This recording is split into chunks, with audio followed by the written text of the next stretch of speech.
ഇപ്പൊ ഇന്ന് നരേന്ദ്രമോദി പറയുകയാണ് the first resources India's first resources will be on by the Hindus, അല്ലെങ്കിൽ ഹിന്ദുക്കൾക്കാണ് ഇന്ത്യയിലെ ആദ്യത്തെ റിസോഴ്സത്തിന്റെ ആവശ്യമെന്ന് നരേന്ദ്രമോദി പറഞ്ഞാൽ ഇന്ന് ചന്ദ്രഹാസങ്ങൾക്ക് വരുമല്ലോ സ്മൃതിയും ഈ അരുണും. ഈ മാധ്യമങ്ങൾക്ക് എവിടെന്നെങ്കിലും കാര്യമായ പണം കിട്ടിക്കൊണ്ട് നിരന്തരമായി ബിജെപിക്കെതിരെ പറയാൻ ടെസ്റ്റ് കിട്ടിയിട്ടുണ്ടെന്നുള്ളതാണ്. അദ്ദേഹത്തിന്റെ ഗാന്ധി എന്നുള്ള പേര് അതെന്തിനാണ് അദ്ദേഹം അങ്ങനെ കൊണ്ടു നടക്കുന്നത്? അദ്ദേഹത്തിന് നെഹ്റു വലിയ മഹാനാണെങ്കിൽ നെഹ്റുവിന്റെ പേര് പറഞ്ഞാൽ പോലായിരുന്നു. ശിവശങ്കർ, ഭയം മൂലമാണ് മോദി ഈ വർഗീയ പ്രസ്താവനകൾ നടത്തുന്നതെന്ന് കോൺഗ്രസ് കരുതുന്നു. രാഹുൽ ഗാന്ധിയുടെ പ്രതികരണം വന്നു. ഈ അറിവ് എവിടെ നിന്ന് കിട്ടി? മുസ്ലിം വിരുദ്ധ വികാരം ഉയർത്തിക്കൊണ്ട് ഹിന്ദു വോട്ടുകൾ ഏകീകരിക്കുക എന്ന ദുർലക്ഷ്യത്തോടു കൂടി നടത്തുന്ന പ്രസംഗം, ഇതാണ് കോൺഗ്രസ് പറയുന്നത്. മറുപടി പറയാം. ഒന്ന്, മരക്കച്ചവടം നടത്തുന്ന ലാഘവത്തോടെ കാട് വെട്ടി മുടിക്കുന്ന ഭീകരതയ്ക്ക് അടിമയായി മാധ്യമ പ്രവർത്തനം നടത്തുന്നവർ. ഇത് എന്നെ ഉദ്ദേശാണ്, എന്നെ തന്നെ ഉദ്ദേശാണ്, എന്നെ മാത്രം ഉദ്ദേശാണ്. അതുകൊണ്ട് ഇത്തരത്തിലുള്ള രാഷ്ട്രീയ മര്യാദ അരുണിനെയൊക്കെ പഠിപ്പിക്കുന്നവർ ആദ്യം മാധ്യമ മര്യാദ പഠിക്കണം. ചർച്ചയ്ക്ക് മുമ്പ് റിസർച്ച് ചെയ്യും, കൃത്യമായ കാര്യം ചെയ്യും വേണം. ഒന്ന്, ഇവനെ സൂക്ഷിക്കണം, അവന്റെ കണ്ണിൽ എന്തോ തീക്ഷ്ണതയോടെ കത്തുന്നു. റിസർച്ചിലും മരവെട്ട് രാഷ്ട്രീയത്തിലും അതും കൂടി ഇടപെടുത്തണം. ഇനിയെങ്കിലും അത്തരത്തിലുള്ള ചർച്ചകൾ കൂടി, ഇത്തരത്തിലുള്ള ചർച്ചകളിൽ കമന്റ് പറയുമ്പോൾ താങ്കൾ ദയവായി അത്തരത്തിലുള്ള ചരിത്രം കൂടി പഠിച്ചിട്ട് വരണം. അതൊന്നും എനിക്കറിയാൻ മേല. ശ്രീ ശബരിനാഥ് പറഞ്ഞല്ലോ, അതിനെ താങ്കൾ കൂട്ടി യോജിപ്പിക്കുകയും ചെയ്തു. കഴിഞ്ഞ കുറെ നാളുകളായി ബിജെപിക്ക് തിരഞ്ഞെടുപ്പിൽ ഭയം വന്നപ്പോൾ, അല്ലെങ്കിൽ തിരഞ്ഞെടുപ്പിൽ തോക്കുമെന്ന് പറഞ്ഞപ്പോൾ ഞങ്ങൾ ഇത്തരത്തിലുള്ള വർഗീയത പറയുന്നു.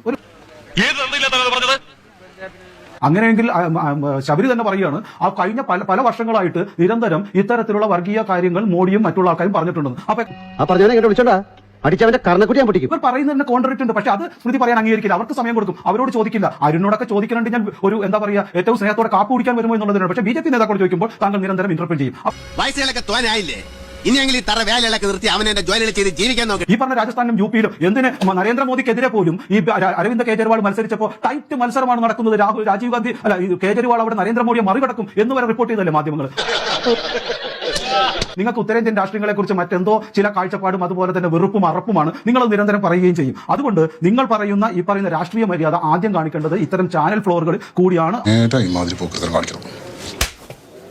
ഇപ്പൊ ഇന്ന് നരേന്ദ്രമോദി പറയുകയാണ് the first resources India's first resources will be on by the Hindus, അല്ലെങ്കിൽ ഹിന്ദുക്കൾക്കാണ് ഇന്ത്യയിലെ ആദ്യത്തെ റിസോഴ്സത്തിന്റെ ആവശ്യമെന്ന് നരേന്ദ്രമോദി പറഞ്ഞാൽ ഇന്ന് ചന്ദ്രഹാസങ്ങൾക്ക് വരുമല്ലോ സ്മൃതിയും ഈ അരുണും. കാര്യങ്ങളൊക്കെ കൈവിട്ട് പോയല്ലോ. കോൺഗ്രസ് നേതാക്കൾ പറയുന്നതിനെ രാഷ്ട്രീയമായി നേരിടാതെ, അല്ലെങ്കിൽ അതിനെ അംഗീകരിച്ചുകൊണ്ട് നിങ്ങൾ ബിജെപിക്കെതിരെ പറയും. ബിജെപി അല്ലെങ്കിൽ നരേന്ദ്രമോദി പറഞ്ഞാൽ അതിനെ ദുഷ്ടലാക്കോടെ, അല്ലെങ്കിൽ അതിനെ എക്സ്പ്ലെയിൻ ചെയ്യാൻ അനുവദിക്കാതെ നിങ്ങൾ പറയുന്ന രാഷ്ട്രീയത്തെ ഒരു സംശയവുമില്ല ജനങ്ങൾ മനസ്സിലാക്കുമെന്നുള്ള കാര്യത്തിൽ യാതൊരു സംശയവുമില്ല. ഇവിടെ ടെസ്റ്റ് ചെയ്യേണ്ടത് ഇവിടുത്തെ മാധ്യമങ്ങളുടെ DNA കൂടിയാണ്. ഈ മാധ്യമങ്ങൾക്ക് എവിടെന്നെങ്കിലും കാര്യമായ പണം കിട്ടിക്കൊണ്ട് നിരന്തരമായി ബിജെപിക്കെതിരെ പറയാൻ ടെസ്റ്റ് കിട്ടിയിട്ടുണ്ടെന്നുള്ളതാണ്. ഇതൊക്കെ എന്റെ തലയിലാവൂലോ. രാഹുൽ ഗാന്ധിയെ കുറിച്ച് അൻവർ പറഞ്ഞ രീതിയിൽ അല്ലെങ്കിൽ പോലും അദ്ദേഹത്തിന്റെ ഗാന്ധി എന്നുള്ള പേര് അതെന്തിനാണ് അദ്ദേഹം അങ്ങനെ കൊണ്ടു നടക്കുന്നത്? അദ്ദേഹത്തിന് നെഹ്റു വലിയ മഹാനാണെങ്കിൽ നെഹ്റുവിന്റെ പേര് പറഞ്ഞാൽ പോലായിരുന്നു. അതും ശരിയാണല്ലോ. വീണ്ടും എന്നെ പറ്റിക്കാന്ന് വിചാരിച്ചോ? രാഷ്ട്രീയമായി അദ്ദേഹം മുന്നോട്ട് വെക്കുന്ന അദ്ദേഹത്തിന്റെ ഐഡന്റിറ്റി ആയ പേരിന്റെ DNA അത് ടെസ്റ്റ് ചെയ്യുമ്പോൾ ജനങ്ങൾക്ക് കൃത്യമായിട്ട് മനസ്സിലാകും അദ്ദേഹത്തിന്റെ രാഷ്ട്രീയമായ പക്വത എവിടെയാണ്, അദ്ദേഹത്തിന്റെ രാഷ്ട്രീയമായ തീരുമാനങ്ങളുടെ അബദ്ധങ്ങൾ എവിടെയാണെന്ന് തീർച്ചയായിട്ടും ജനങ്ങൾക്ക് മനസ്സിലാവും. തട്ടിപ്പാണല്ലേ?